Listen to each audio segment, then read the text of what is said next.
This is a story about seeds, or fruits, that come from, well, a seed. This story begins in the 1950s in Detroit when a businessman, the son of a businessman, also the son of a businessman, had a baby boy. God saw that the seed got water and sun and the other things that seeds need, like leadership experience in Boy Scouts, student government, and working with lots of leaders in high school and college.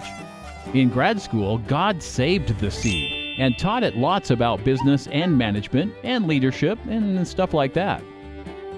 The seed met Annie. They married, and lots of little seeds were born.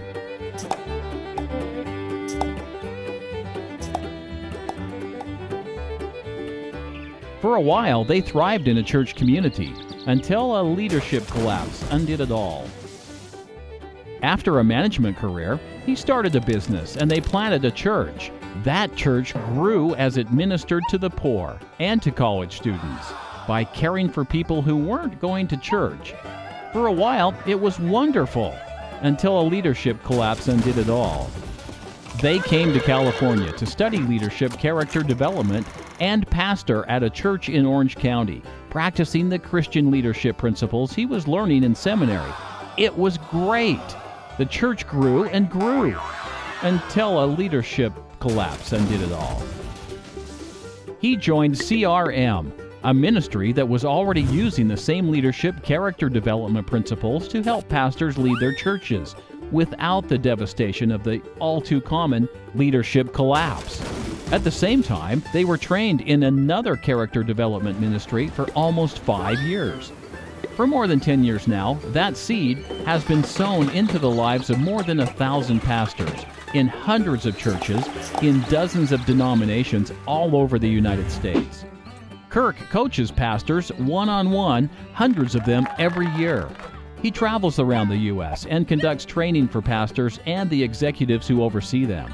He leads the R&D effort of his CRM team in the design, writing, testing, and development of new workshops, manuals, and training materials used by pastors all over the world.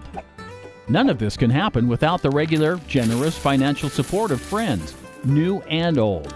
Since October 2000, hundreds of individuals and families have found a way to meet their needs, tithe to their churches, and still give over and above to CRM in support of Kirk and Annie.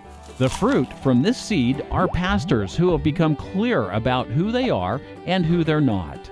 Pastors who become courageous in leading their people with their whole hearts engaged, exposed and vulnerable in full view of their congregations.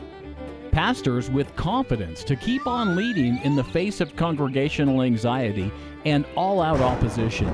The fruit from this seed are churches that are fired with concern for their cities, not for themselves. Churches that are regularly, winsomely, and generously demonstrating the life and love of Jesus out in the places where people who are not church people spend their time. The fruit from all this, we pray, is a nation turning to Christ, bearing fruit in households, in marriages, in schools, in businesses, even in government, resurrecting our society from destruction at the hands of its own self-indulgence.